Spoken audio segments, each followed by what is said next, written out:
Pilgrim's Progress, the 10th stage. Then Christian addressed his companion. Well, come with me, my good friend Hopeful, for I see that you and I must walk by ourselves again.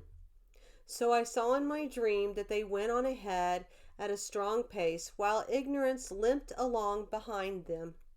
Then Christian said, I feel great pity for this poor man, because his journey will come to a sorrowful end. Unfortunately, in our town, there is an abundance of people in his condition, whole families, yes, even whole streets, with many being pilgrims too. So if they are many like him in our parts, how many do you think must there be in the place where he was born? Hopeful asked. Indeed, this is true, Christian said, for the word says, He has blinded their eyes, lest they should see. But now that we are by ourselves, tell me, what do you think of such men? Do you think that at any time they have convictions of sin, and so as consequence they have fears about the danger of their condition? No, I would rather that you answer that question yourself, for you are older and have more experience. Very well, Christian said. I will say, in my opinion, that sometimes they may have such fears, but because they are naturally ignorant of spiritual truth, they do not understand that such convictions contribute to their good. Therefore, they deliberately seek to stifle them while they are presumptuously continue to flatter themselves concerning the good state of their own hearts. Hopeful's head bobbed this agreement. I do believe, as you say, that fear tends to benefit men and make them right at the beginning of their pilgrimage and to prompt them to go the right way. Christian grew enthusiastic. Without a doubt, this is what happens if it is the right fear, for the word says, the fear of the Lord is the beginning of knowledge. Proverbs 1, verse 7. How would you describe right fear? Hopeful asked. I'd say you can know that it is true or right fear based on three things.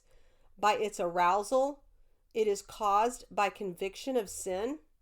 It drives the soul to believe in Christ for salvation. It gives birth to and maintains in the soul of great reverence of God, His Word, and His ways.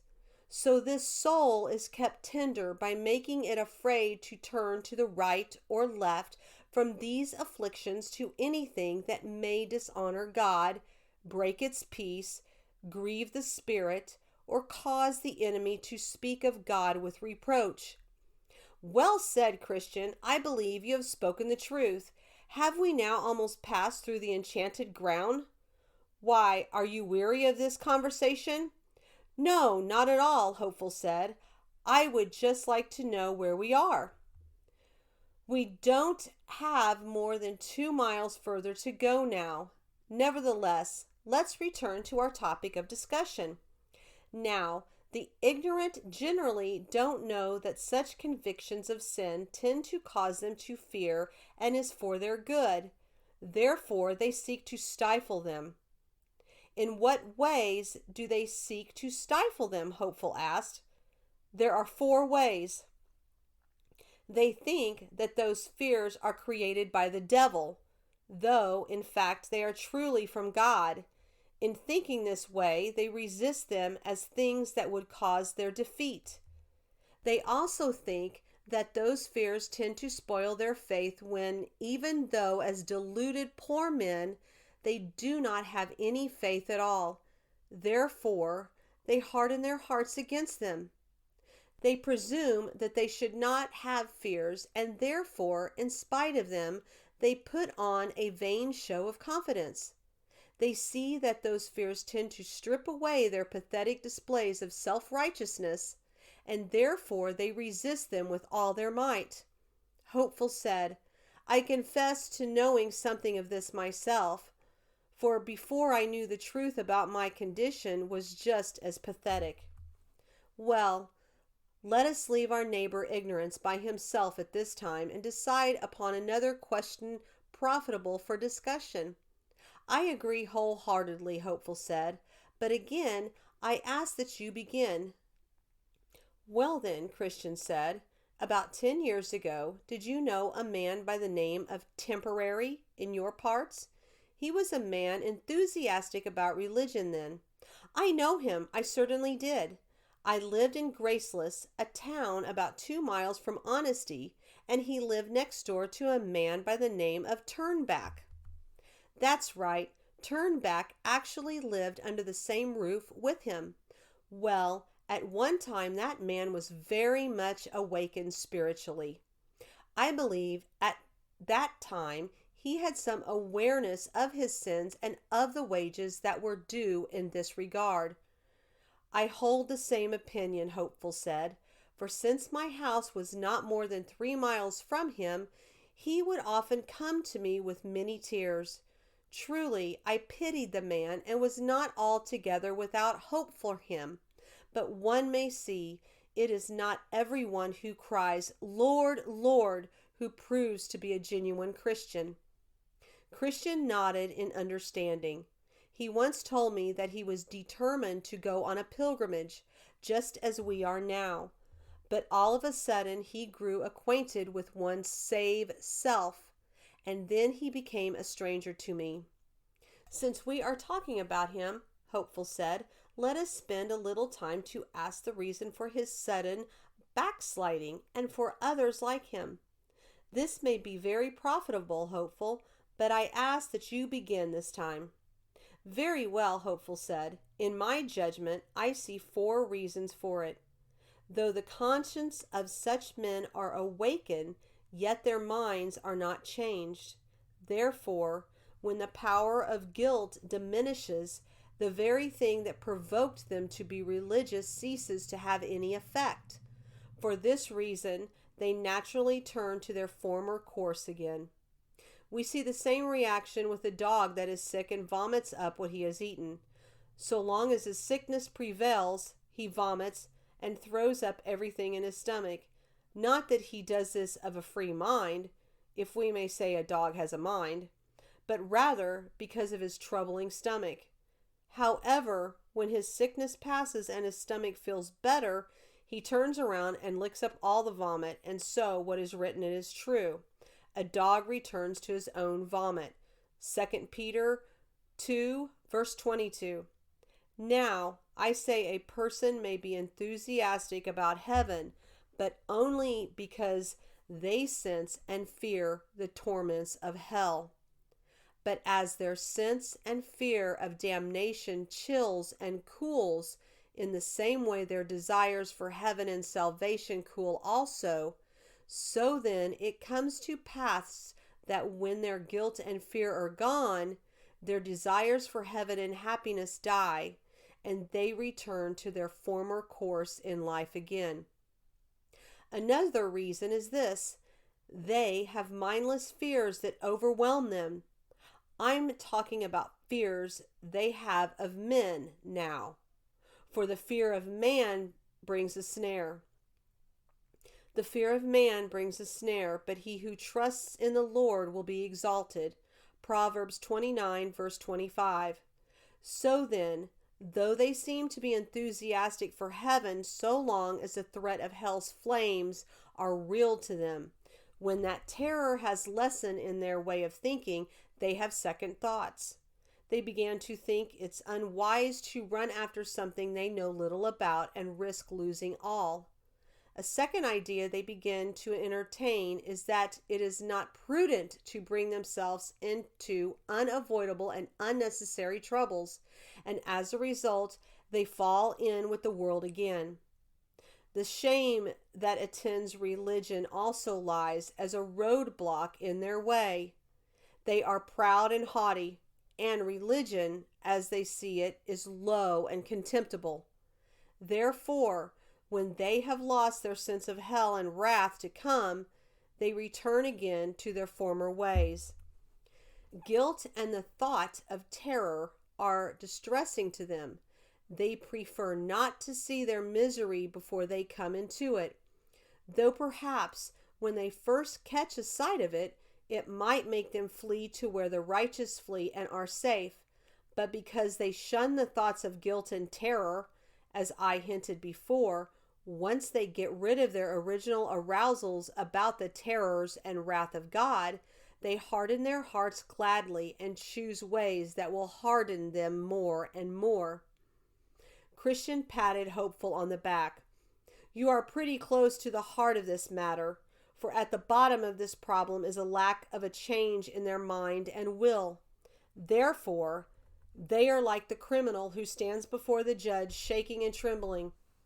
He seems to heartily repent, but in the end he is truly motivated by his fear of the noose instead of any abhorrence of his crime. This is evidence when he is set free and he returns to being a thief and a rogue. However, if his mind was changed, he would live differently. Hopeful agreed and said, Now that I have shown you the reason for their backsliding, I ask that you show me the modus of his falling away. Hopeful gestured to Christian to continue. I will do so much willingly, Christian said, and started to make his points one at a time, counting them off on his finger. They draw most of their thoughts from the remembrance of God, death, and judgment to come. Then they gradually neglect private duties such as personal prayer, curbing their lusts, watchfulness, sorrow for sin, and the like. Then they shun the company of lively and wholehearted Christians. After that, they grow cold to public duty, such as conscientious listening, reading of the word, godly corporate gathering, and the like.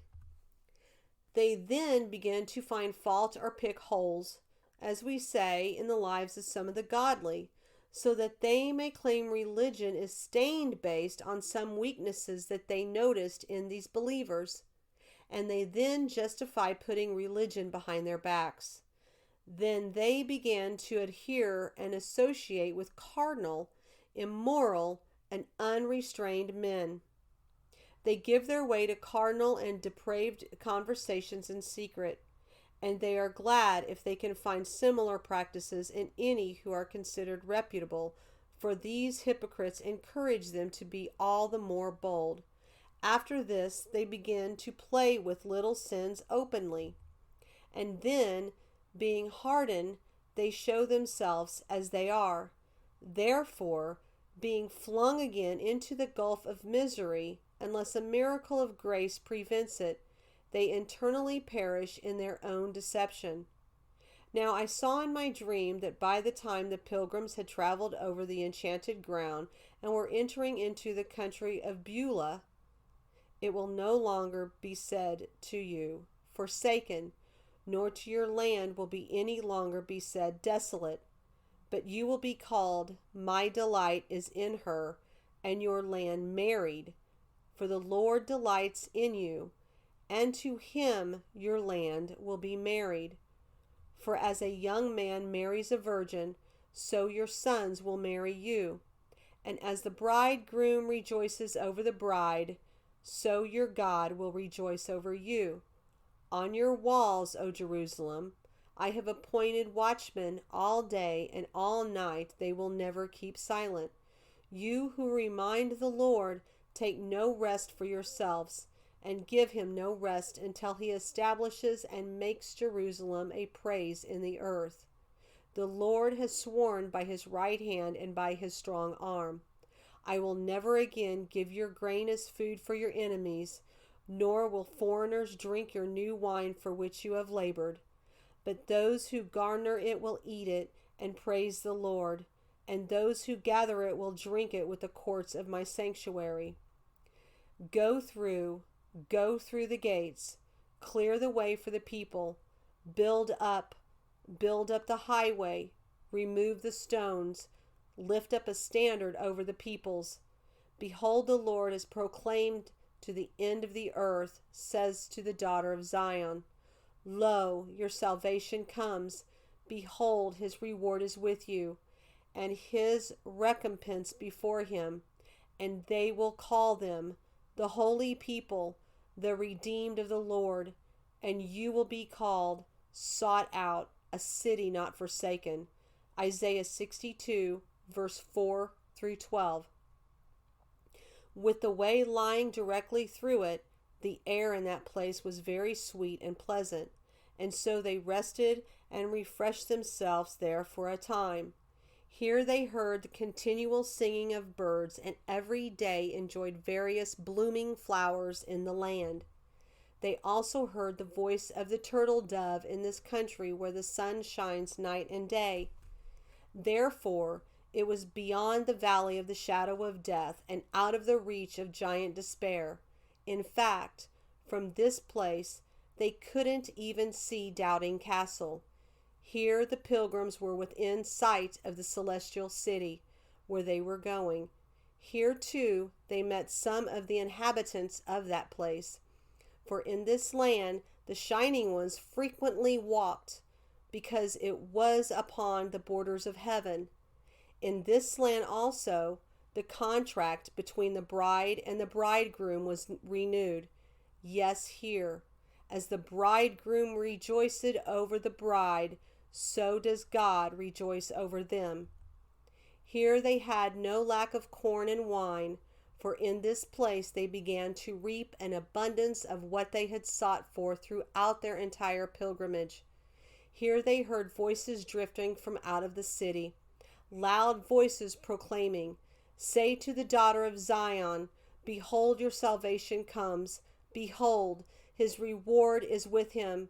Here all the inhabitants of the country called them the holy people, the redeemed of the Lord, sought out, etc. Now, as they walked in this land, they experienced more rejoicing than in any other parts that were more remote from this kingdom to which they were headed. But now, drawing nearer to the city, they had a more perfect view of it. It was built of pearls and precious stones, and the streets were paved with gold. As a result, the natural glory of the city and the reflection of the sunbeams upon it made Christian homesick for longing for it. Hopeful also had a fit or two of the same sickness.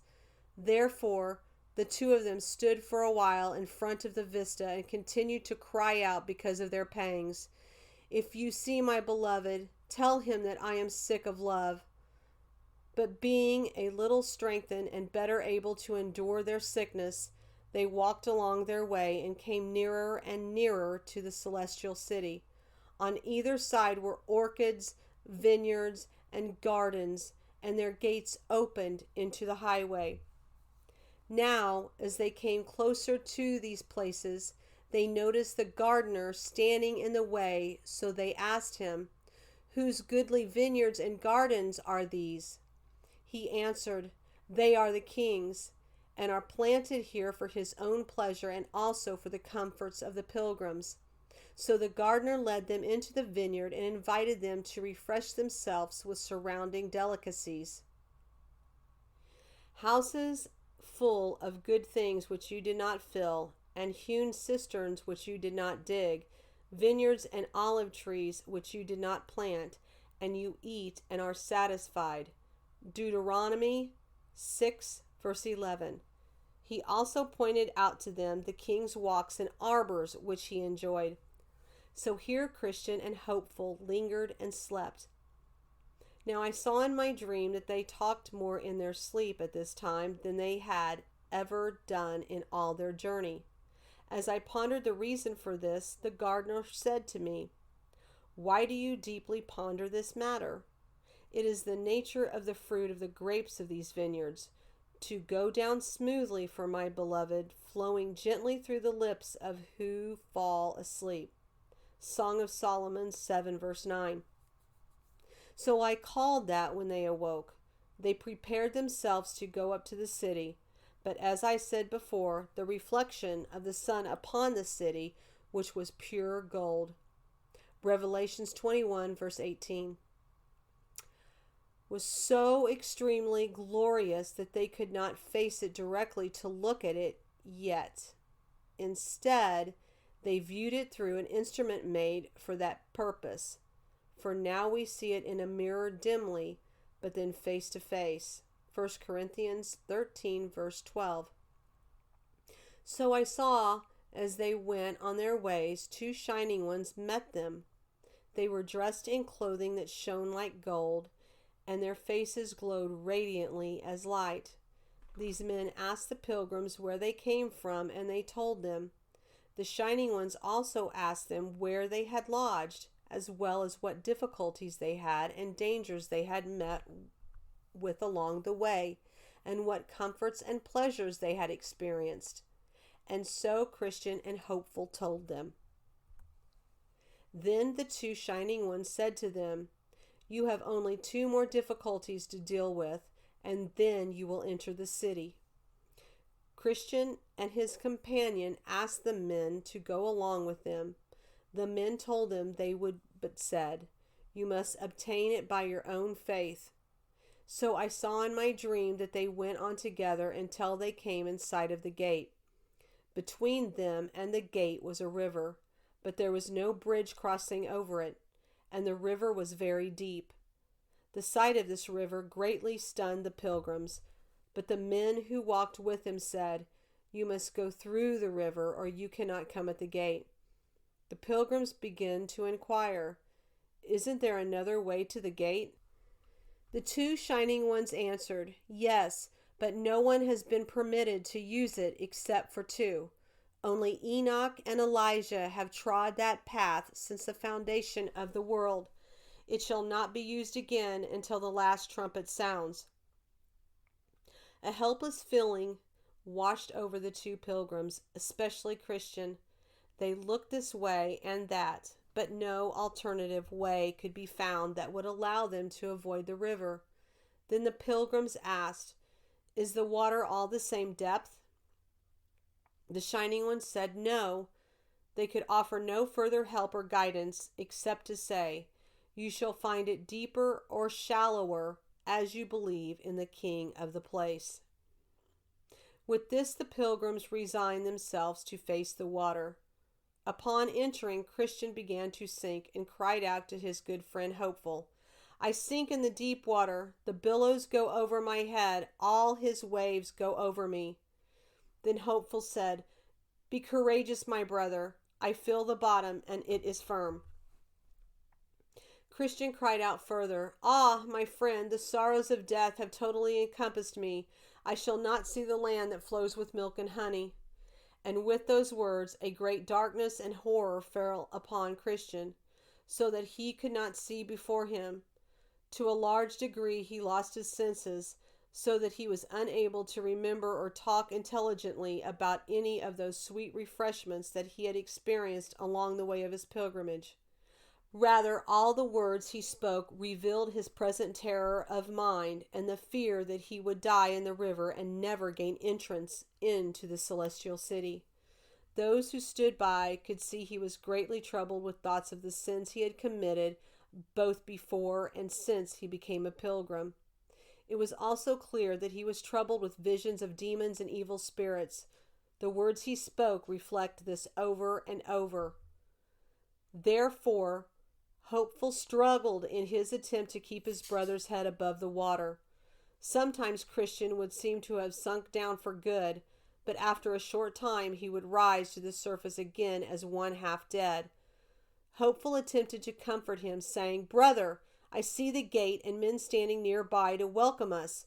But Christian answered, It is you they are waiting for you have been hopeful ever since I knew you. And so have you, Hopeful said. "Ah, brother," Christian's face looked deeply troubled. "Surely, if I was right with the king, he would rise now to rescue me, but on account of my sins, he has brought me into this snare and abandoned me." Then Hopeful said, "My brother, you have quite forgotten the text where it is said of the wicked, 'For there are no pains in their death, and their body is fat. They are not in trouble as other men, nor they are plagued like mankind.'" Psalms 73, verse 4 and 5. These troubles and distresses you are experiencing in these waters are no indication that God has abandoned you. Rather, they are sent to test you to see whether or not you will recall the evidence of his past goodness and rely upon him in your present distresses. Then I saw in my dream that Christian was deep in thought a while, and Hopeful continued to speak to him. Be courageous, Jesus Christ makes you whole. With that, Christian broke out in a loud voice and said, Oh, I see him again, and he tells me, when you pass through the waters, I will be with you, and through the rivers they will not overflow you. Isaiah 43, verse 2. Then the two pilgrims both took courage, and the enemy became as still as stone until they had crossed over. Christian discovered solid ground for his feet to stand upon, and so it turned out that once he found his footing, that the rest of the river was actually shallow, and the two of them crossed over. Now, upon the bank of the river on the other side, Christian and Hopeful saw the two shining ones waiting to welcome them. Therefore, when the pilgrims came out of the rivers, these shining ones greeting them, saying, We are ministering spirits sent forth to serve those who shall be the heirs of salvation. Then they proceeded towards the gate. Now you must note that the city stood upon a mighty hill, but the pilgrims went upon that hill with ease because they had the two shining ones to lead them upward by holding their arms. Plus, they had also left their mortal garments behind them in the river, for even though they went into the river with them, they came out without them. Therefore, they continued to climb with much agility and speed, even though the fountain upon which the city was built was higher than the clouds. So they went up through the region of the air, sweetly talking as they went, being comforted because they had safely crossed over the river and were being escorted by such glorious companions. The conversation they had with the shining ones was about the glory of the place. They told the pilgrims that the beauty and glory of it was inexpressible. They went on to say, In Mount Zion you shall find the heavenly Jerusalem, and to myriads of angels, to the general assemblies and the church of the firstborn. Hebrews 12, verse 22 through 24. You are going now, they said, to the paradise of God, in which you shall see the tree of life, and eat of its never-fading fruits. When you arrive, there you shall be given white robes, and every day your walk and talk shall be with the King, even for all the days of eternity. After these things I looked, and behold, a great multitude which no one could count, from every nation and all tribes and peoples and tongues, standing before the throne and before the Lamb, clothed in white, and palm branches were in their hands. Revelation 7, verse 9. There you no longer see former things such as you saw when you were in the lower region upon the earth, that is, sorrow, sickness, affliction, and death, for the former things have passed away. And God will wipe away every tear from their eyes, and there will no longer be any death, nor there will be no longer any mourning or crying or pain. The first things have passed away. Revelations 21, verse 4. Rather, you are now going to Abraham, to Isaac, and to Jacob, and to the prophets, men whom God has taken away from the evil to come. For they are now resting upon their beds, each one walking in his righteousness. Then Christian and Hopeful asked, What will we be doing in the holy place? To this they were given the answer, There you must receive the comfort that results from all your toil and have joy in place of all your sorrows. You must reap what you have sown, even the fruit of all your prayers, tears, and sufferings for the King along the way. Do not be deceived. God is not mocked, for whatever a man sows, he will also reap. Galatians 6, verse 7. In that place you will wear crowns of gold and enjoy the perpetual sight and vision of the Holy One, for there you shall see him as he is. Beloved, now we are children of God, and it has not appeared as yet what we will be. We know that when he appears, we will be like him, because we will see him just as he is. 1 John 3, verse 2. Therefore, you shall also serve him continually with praise, shouting, and thanksgiving. That is, he whom you desire to serve in the world, though with much difficulty because of the weakness of your flesh. There your eyes shall be delighted with seeing, and your ears with hearing the pleasant voice of the Mighty One. There you shall enjoy your friends again who have arrived here before you. And in the same way, there you shall joyfully welcome everyone who follows after you into the holy place. You will also be clothed with glory and majesty, and appropriately equipped to ride out with the King of Glory. In the future, when he shall come with the sound of the trumpet in the clouds, as upon the wings of the wind, you shall come with him. When he sits upon the throne of judgment, you shall sit by him. And when he passes sentences upon all the workers of iniquity, whether angels or men, you shall also have a voice in that judgment, because they were his and your enemies. Also, when he returns to the city again, you shall go with him with the sound of the trumpet and be with him forever. Or do you not know that the saints will judge the world? If the world is judged by you, are you not competent to constitute the smallest law courts? Do you not know that we will judge angels? How much more matters of this life? 1 Corinthians 6, verse 2 and 3. Now, while they were drawing near to the gate, a company of the heavenly host came out to meet them. To this multitude the other two shining ones said, These are the men who have loved our Lord when they were in this world, and who have left all for his holy name. He has sent us to fetch them, and we will have brought them this far on their desired journey, so that they may go in with joy and look their Redeemer in the face. Then the heavenly host gave a great shout, saying, Blessed are those who are invited to the marriage supper of the Lamb. Revelations 19, verse 9. At this time, there also came out to meet them several of the king's trumpeters, clothed in white, shining garments. With loud, melodious noises, they raised their trumpets to the heavens, where it echoed with their sound. These trumpeters greeted Christian and Hopeful with 10,000 welcomes from the world, and this they did with shouting and the sounds of trumpets. Once this was done, they surrounded them on every side. Some went ahead of them, some followed behind, and some were on the right hand and others on the left as a guard through the upper regions, continually sounding the melodious noise, sending notes on high as they went. So this very sight could be seen as if heaven itself had come down to meet them.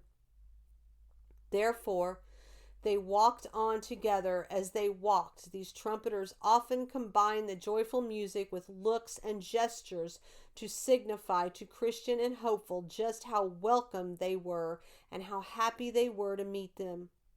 It was as if these two pilgrims were in heaven before they even came to it, being surrounded with the sights of angels and the sound of the melodious notes. Here they were now able to view the city itself, and they thought they heard all the bells pealing inside to welcome them.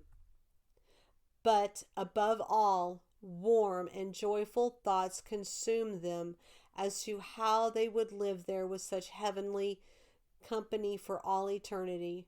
Oh, with what language or pen can their glorious joy be significantly expressed? And thus they came up to the gate.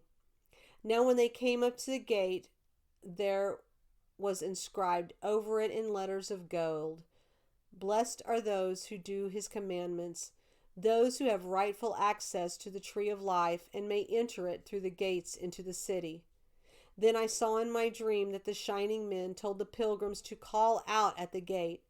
When they did, some from above looked over the gate, namely Enoch, Moses, and Elijah. The shining one said, "These pilgrims have come from the city of destruction for the love they bear to the king of this place." Then each of the pilgrims gave his certificate which he had received at the beginning. These were carried in to the king, who, when he read them, said, "Where are these men?" To whom it was answered, "They are standing outside the gate." The king commanded the gate to open, and he declared, "The righteous nation may enter, the one that remains faithful." Isaiah 26, verse 2. Now I saw in my dream that Christian and Hopeful went in at the gate, and as they entered they were transfigured, and they were dressed in garments that shone like gold. They were also met by those who had given them harps and crowns. The harps were given to offer praise with them, and the crowns were a token of honor. Then I heard in my dream all the bells in the city ringing again for joy, and that it was said to the pilgrims to enter into the joy of your Lord. I also heard the men themselves singing out with a loud voice, "Blessing, honor, glory, and the power be unto him who sits upon the throne and unto the Lamb forever and ever." Now, just as the gates were opened to let them in inside, I looked in after them and witnessed the city shining like sun.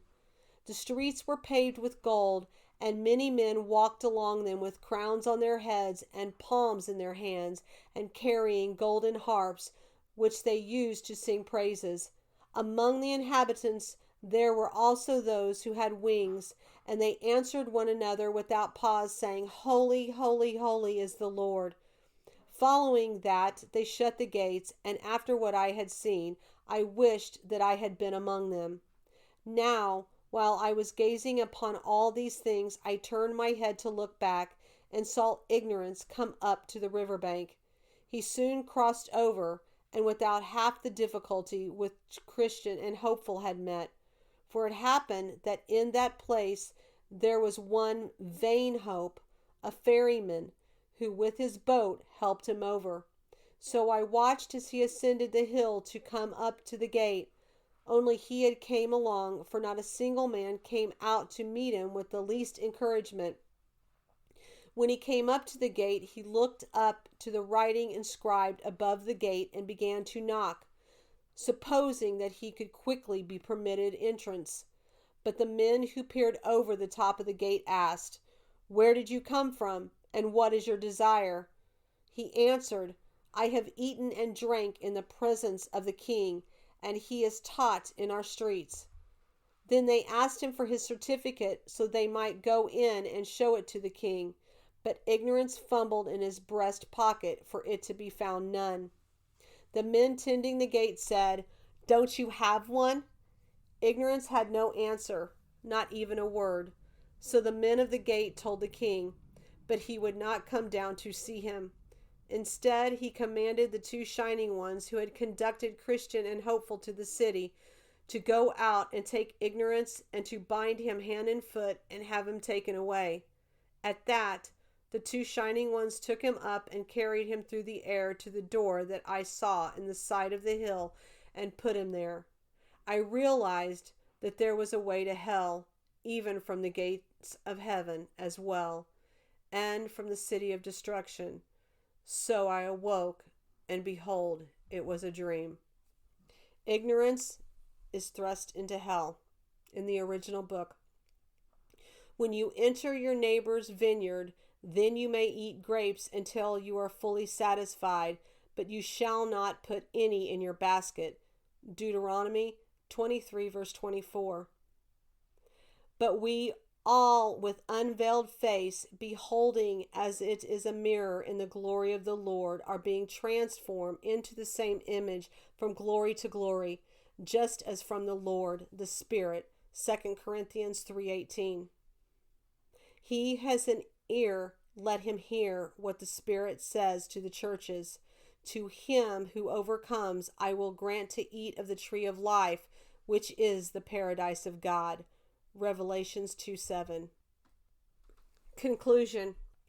Now, reader, I have told my dream to you. See if you can interpret it to me, or to yourself, or to your neighbor, but take heed of misinterpreting, for that instead of doing good will but yourself abuse. By misinterpreting, evil ensues. Pay attention that you do not become extreme in playing with the outside of my dream, nor let my figure or similitude make you laugh or start a feud. Leave this for boys and fools, but as for thee, do you yourself the substance of my matter see. Open the curtains, look within my veil, turn up my metaphors, and do not fail. If you seek them, such things you will find as will be helpful to an honest mind. What of my scum you find there? Be bold to throw it away, but yet preserve the gold. What if my gold be wrapped up in ore? None throws away the apple for the core. But if you cast it all away as vain, I know not but it will make me dream again. Part 2. At this point and in this matter, I set forth the story of Christian's wife and children and how they set out on their own dangerous journey in pursuit of a safe arrival at the desired country. I have used similitudes.